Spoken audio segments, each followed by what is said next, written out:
好多香港業主仲懵懵懂懂，唔知自己緊計緊蝕。你以為買樓收租係躺贏被動收入，係養老印鈔機？實話同你講，而家90%收租業主日日都喺度默默倒貼錢，每月租金準時入賬，睇落好好睇。但你對一對銀行按揭賬單就會即刻心寒，你收返嚟嘅租金根本連利息都唔夠俾。表面風光做房東，實則月月倒貼不斷輸血。呢個唔係個別案例，而家全香港無數業主日日都緊受呢個殘酷現實。今日我哋徹底拆解曾經穩賺不賠嘅收租養老神話，點樣喺高息時代全面崩塌，等你睇清樓市背後嘅隱形陷阱，唔好再傻傻為銀行打工。我哋先代入一個最真實，幾乎每個香港業主都試過嘅場景。深夜瞓覺前，你打開手機理財 APP， 見到租客準時過數，每月14,000蚊租金穩穩落袋。睇住呢筆穩定收入，你心裏面好安穩，始終覺得手握物業有租金現金流，就等於有終身被動收入，晚年生活有保障。幾十年嚟，香港樓市一直流傳住一套根深蒂固嘅財富邏輯，只要買到樓租得出，就等於擁有一部永不停工嘅印鈔機，唔使返工捱苦，唔使做生意冒險，淨係靠資產增值同租金收益就可以安穩賺大錢，舒舒服服過下半世。尤其係一班30幾歲、40幾歲嘅中產，同埋一班深耕樓市多年嘅資深投資者，從來都將買樓收租當成最穩陣嘅抗通脹工具，最靠譜嘅財富複利方式。喺好多香港人嘅認知入面，樓市永遠唔會跌，收租永遠有得賺。呢個觀念足足影響咗2代人。但係今日我要撕開呢個假象，話俾你聽最殘酷嘅真相。而家大部分收租業主早已唔係賺被動收入，而係持續被動失血。你每月辛苦收返嚟嘅租金，完全覆蓋唔到銀行嘅按揭利息支出。好多人外表睇落係體面，房東手握多層物業，流水充足，私底下每個月都要自掏荷包補差額，日復一日為樓市、為銀行打工。呢種租金利息收支倒掛嘅情況，絕對唔係短期市場波動，亦都唔係少數人嘅問題。而家已經係香港樓市常態化嘅殘酷現象，好多業主一路死撐，以為守住就有機會翻身，直到現金流徹底斷裂，物業淪為負資產，先至恍然大悟。昔日人人追捧嘅收租養老神話，喺暴力加息、高息橫行嘅時代已經徹底破滅。以前幫你賺錢嘅物業印鈔機，而家已經變成不斷吞噬你積蓄、掏空你現金流嘅無底黑洞。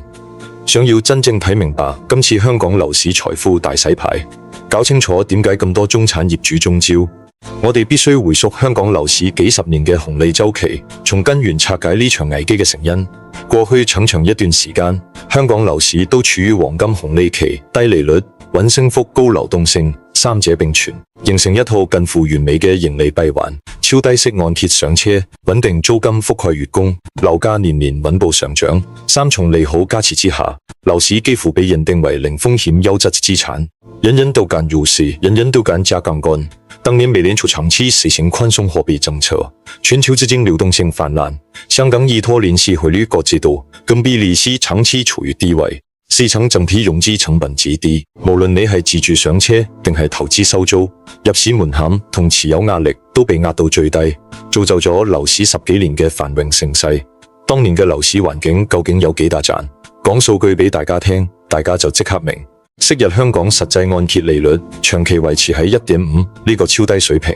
反觀普通私人住宅屋苑單位嘅租金回報率穩定維持喺 2.5 到 3% 之間，淨係計利息同租金嘅差額，業主已經有穩定利潤落袋。每個月租客俾嘅租金扣離銀行按揭利息之後，仲有一筆好可觀嘅淨收益。換句話講，唔好話自己使錢供樓，根本就係租客幫你供樓，仲要每月倒貼利潤俾你。隨住供款年限越嚟越長，按揭本金逐年結清，物業完全歸你，所有之後往後嘅所有租金收入全部都係純利潤。與此同時，樓價仲會隨住市場大勢穩步攀升，租金收益、資產增值，雙重獲利，妥妥嘅穩賺生意。正係呢套完美嘅盈利邏輯，塑造咗2代香港人嘅固化思維。房產係最硬淨嘅避險資產，收租係最靠譜嘅被動收入。只要手握物業，就永遠唔會財富縮水。正係呢種全民看漲、穩賺不賠嘅市場氛圍，令到無數年輕人、中產投資者瘋狂湧入樓市。好多人唔單止自住買樓，仲大膽加進槓桿，利用高比例按揭一口氣購入多個單位，打算借樓市紅利實現階級躍遷、財富翻倍。當時市面上大把寬鬆按揭計劃，亦都係大家俗稱嘅發展商高息 plan。發展商為咗快速清貨銷售新盤，聯手旗下財務公司合作金融機構，推出咗超多超低門檻嘅購房方案。唔使嚴苛入息審查，唔使足額資金證明，唔使複雜資質審核，普通市民輕輕鬆鬆就可以攞到8成半甚至9成嘅超高按揭比例，幾乎零首付、零壓力就可以上車買樓，徹底拉低咗樓市入市門檻，令到唔少資金有限嘅人都敢重倉樓市。呢一類高槓桿按揭 plan 普遍設有2至3年嘅蜜月期，喺蜜月期之內，按揭利率同傳統銀行低息利率看齊，月供壓力極低，幾乎感受唔到供樓壓力，令無數人輕鬆上車。當年絕大部分業主嘅算盤都打得一模一樣，趁住蜜月期低息槓桿入手物業，熬過2、3年過渡期，等樓價再升一截，就轉按去傳統銀行所長期低息，繼續以低成本持有物業，長期靠租金同樓價升值賺錢。喺當年樓市持續上行、只升不跌嘅大環境之下，呢套投資邏輯完全行得通。過去幾十年嘅市場走勢，亦都一次次印證呢套玩法嘅可行性。就係因為長期穩賺，越嚟越多投資者放下戒備心，大膽加槓桿重倉樓市，甚至將畢生積蓄、全家資產都押入樓市，賭一把樓市永續繁榮。但係金融市場、樓市市場從來都冇永恆嘅紅利，所有看似零風險嘅穩賺機會，背後一定暗藏住隨時爆發嘅隱患。人人都以為樓市神話可以永續，卻冇人預見一場全球性貨幣政策巨變會直接擊碎香港幾十年嘅樓市美夢。為咗壓制失控嘅通脹，修復經濟秩序，美聯儲啟動咗史上最激進、最暴力嘅加息週期，加息速度之快、幅度之大，完全超越市場過往所有經驗同預期。而香港實行聯繫匯率制度，港幣同美元匯率深度掛鈎，貨幣政策完全被動跟隨美國，冇任何自主調整、緩衝規避嘅空間。美國一加息，香港必然跟加，根本冇得走。短短2、3年時間，香港樓市嘅底層邏輯徹底反轉，昔日嘅低息紅利時代瞬間終結，市場利率迎來斷崖式飆升。原本5%嘅超低按揭利率一路狂飆突破4.1%，而一啲財務公司、非標張融機構嘅按揭利率更加係直接飆升到7厘至9厘嘅恐怖高位，市場整體融資成本直接翻倍甚至更高。維持咗幾十年嘅租金、利息、樓價黃金平衡體系徹底崩塌，不復存在。我哋今日用最貼地、最真實嘅實測數據，同大家拆解清楚而家香港收租業主嘅真實虧損狀況。呢個就係當下全港業主最真實嘅收支真相，冇半點誇張。假設一位業主持有成百萬港幣嘅銀行按揭欠款，喺昔日低息年代，按 1.5 年化利率計算，全年純利息支出只需要6萬港幣左右，平均落每月利息成本僅僅5000蚊。呢個金額對於穩定嘅租金收入嚟講，壓力幾乎可以忽略不計。絕大部分單位嘅租金都可以輕鬆覆蓋，每月穩穩有淨賺。但係踏入高息時代之後，同樣成百萬嘅按揭貸款，按而家4.1% 嘅主流利率計算，全年利息即刻飆升到16.5萬港幣。每月純利息支出直接突破1.3萬港幣，如果按揭額度去到500萬，每月淨利息支出更加係高達6萬至1.7萬港幣。重點話俾大家知，呢個數據係完全剔除本金管理費、稅費、維修費之後嘅純資金成本，正係比銀行嘅利息已經係呢個價。反而家嘅香港租賃市場，租金漲幅遠遠追唔上利息漲幅，完全無法匹配暴漲嘅資金成本。而家好多中小型住宅每月租金都係穩定喺1.10萬港幣左右，睇落流水穩定，收入可觀，但對比每月1.6萬以上嘅純利息支出，即刻露出破綻。淨係利息呢一項固定支出，每個月就必定出現2000蚊以上嘅剛性虧損，而且呢個仲未計任何持有成本。好多人只見到業主收租嘅風光，完全忽略咗香港持有物業係一套高成本體系。租金從來都唔係純利潤，背後隱藏嘅各類隱性開銷，先係壓垮無數業主嘅關鍵。首先係固定剛性嘅物業成本，香港唔同片區、唔同屋苑嘅管理費差距極大。普通細單位、中小型住宅，每月管理費普遍喺2000蚊以上。啲核心地段、配套完善嘅大型知名屋苑，月度管理費更加可以高達6、7蚊。除此之外，業主每年必須固定繳納地租、物業稅、相關房產規費等等法定支出。呢啲費用一分都唔可以少，係全年固定支出。其次就係無法預估嘅維修損耗成本，物業長期出租使用，家私電器老化、水電故障、牆面破損、水管漏水、電路短路等等問題層出不窮。每次出現故障，都需要業主及時出錢維修拆下一場。準耗細則幾百上千，大則幾萬蚊全部翻新，全部都係實打實嘅現金支出，無可避免。仲有一項最容易被忽略，但最折磨人嘅隱性成本，就係時間成本同精神損耗。租客投訴、設備撞、鄰里糾紛、租期控制、臨時續約問題，一日都有可能發生，全部需要業主親自對接、親自處理。如果遇到惡意租客、惡意拖租、惡意損毀單位、無理取鬧，唔單止會造成直接金錢損失，仲會耗費業主大量時間同精力。呢啲無形損耗根本冇辦法用數字量化計算。如果我哋將所有顯性支出、隱性成本全部加埋核算，業主每月1-4萬嘅租金收入，實際到手淨收益可能唔夠1萬蚊，但面對嘅係每月1.6萬起步嘅純利息支出，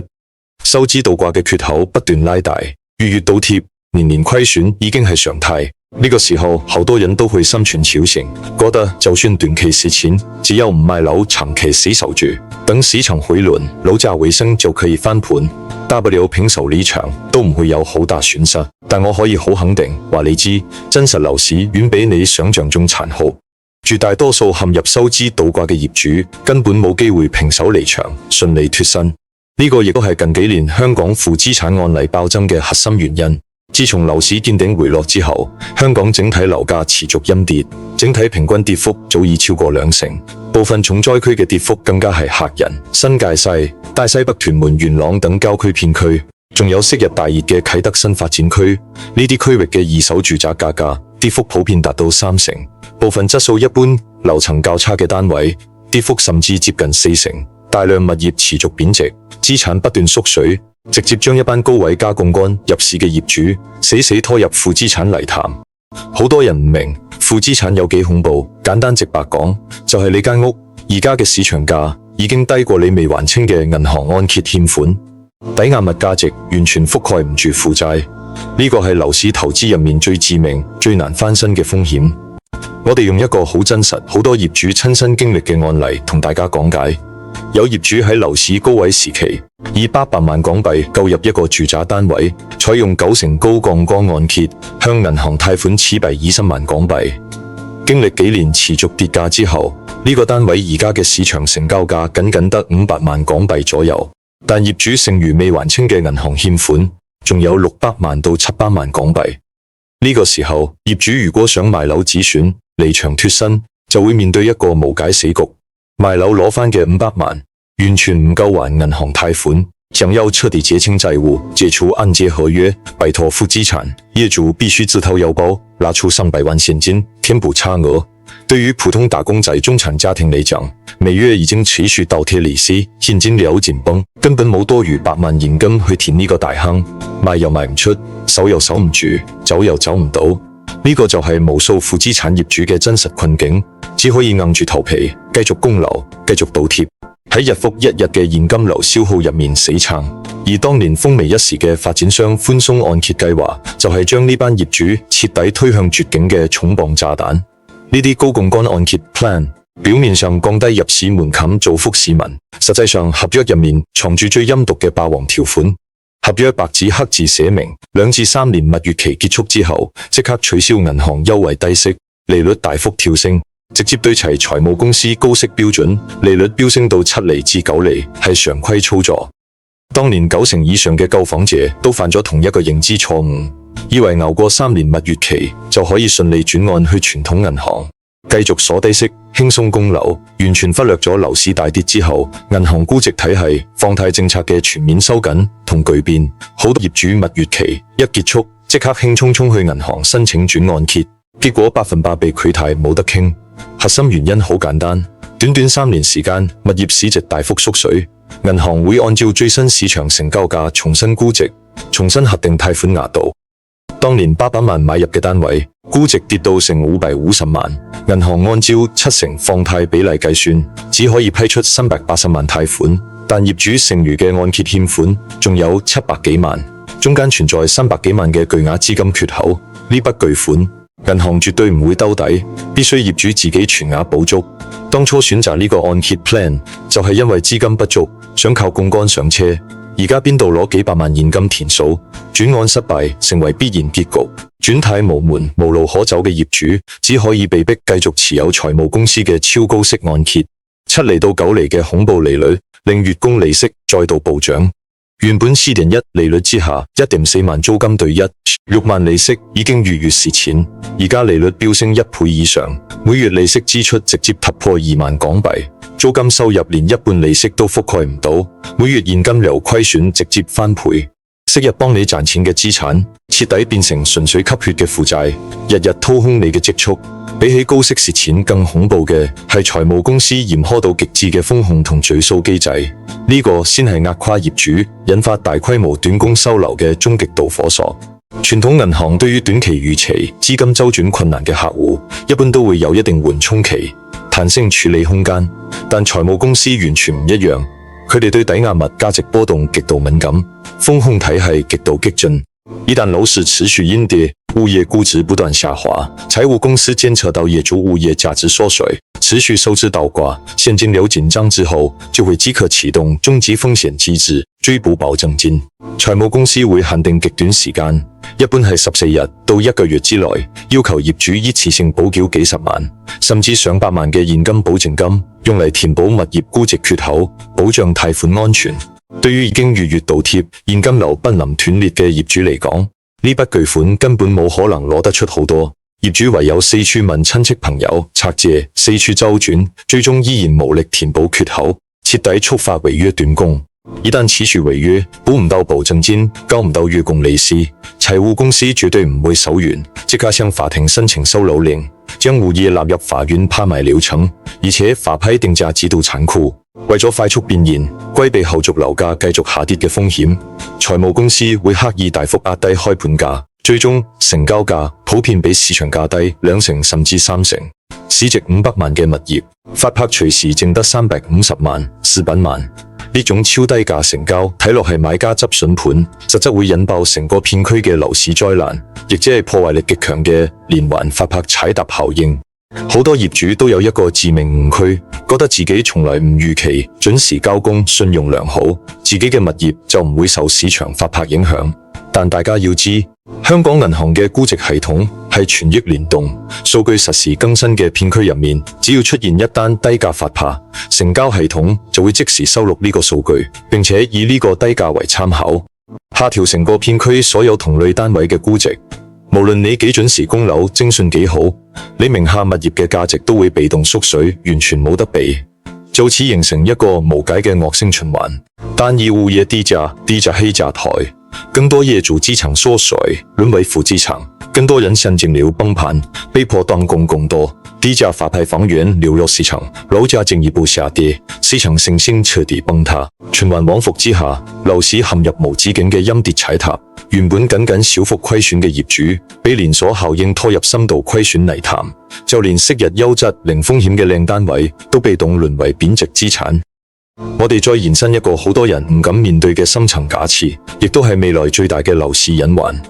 如果高息環境長期維持，未來3-5年香港樓市持續低迷，冇任何回暖跡象，呢班高位高槓桿入市嘅業主，最終會落得什麼下場？首先，普通中小業主會率先被淘汰，持續每月現金流倒貼，會徹底耗盡個人同家庭積蓄，最終斷供被收樓，徵信留底，本身積蓄一朝清零。其次，中產階層會遭遇財富腰斬，原本用嚟保值養老嘅房產變成拖垮全家嘅巨額負債，掏空家庭現金流，迫使全家消費降級，財富大幅縮水。最後，成個樓市會進入長期市值週期，市場流動性枯竭，剛需唔敢入市，投資者唔敢佈局，發拍盤持續暴增，樓價因跌不止，幾十年嘅樓市紅利徹底終止，再無翻身機會。好多觀眾會問，近年局部片區租金有輕微回升，係唔係樓市已經回暖，可以扭轉虧損？呢度我同大家講清楚真相，唔好被短期假象迷惑。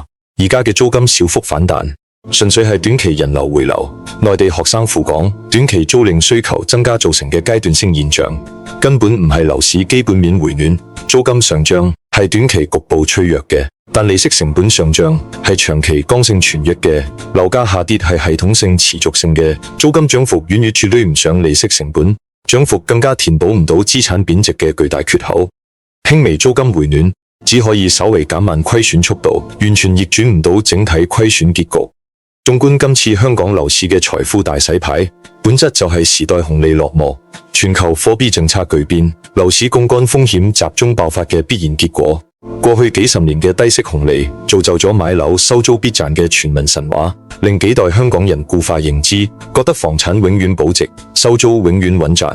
大家只見到樓市賺錢嘅風光，卻忽略咗樓市嘅周期性、槓桿嘅反噬威力、全球貨幣政策嘅聯動風險。所有唔勞而獲嘅穩定收益，本質都係透支未來風險。一旦市場環境徹底反轉，所有隱藏多年嘅隱患會依次性爆發，徹底擊碎所有人嘅財富幻想。對於所有樓市投資者、物業持有者嚟講，今次樓市變局俾我哋最深刻嘅啟示：金融市場永遠冇永恆神話，冇只升不跌嘅樓價，亦冇永續不變嘅被動收入。高槓桿必然捆綁高風險，低息時代嘅投資邏輯絕對唔可以照搬去高息震盪時代。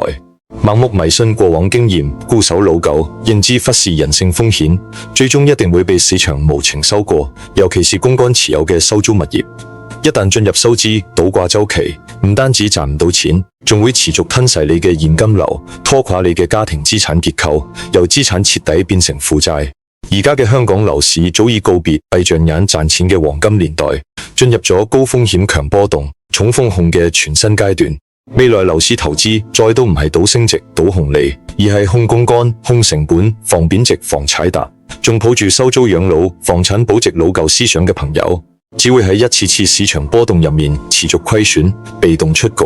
樓市嘅賺錢邏輯已經徹底改寫，跟不上時代變化，唔識變通嘅投資者，最終一定會被市場淘汰。睇到呢度，相信大家已經徹底睇穿香港收租神話破滅嘅底層邏輯，亦都明白點解而家咁多業主月月倒貼深陷負資產陷阱。如果你身邊仲有盲目追捧收租躺贏，仲以為買樓就穩賺嘅親戚朋友，即刻將呢條片分享俾佢，等佢早日清醒，避開樓市大坑。鍾意我哋嘅深度樓市拆解，想隨時掌握香港樓市最新局勢同避坑技巧嘅朋友，一定要點讚、訂閱、留言評論。喺評論區話我知，你身邊有冇收租倒貼、負資產斷供嘅真實案例？後續我會持續更新更多樓市乾貨、理財真相、市場深度分析，帶你看透金融本質，守住自己嘅辛苦積蓄，絕對唔會錯過任何市場關鍵變局。